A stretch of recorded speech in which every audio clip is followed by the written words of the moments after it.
I am here to share my views about importance of education. Education plays a very important role once left. It helps us to be successful and to be a better person.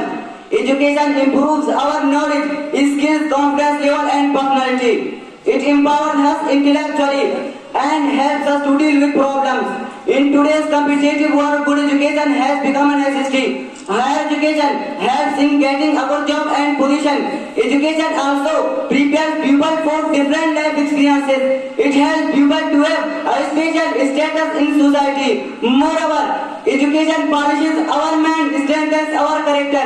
Education helps to take right decision.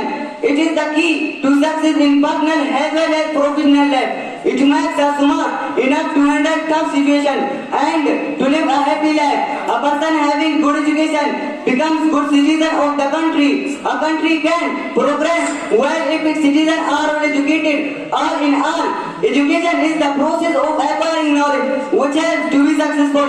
There are many benefits of good education like having a good career, improve self-confidence and having a good status in society.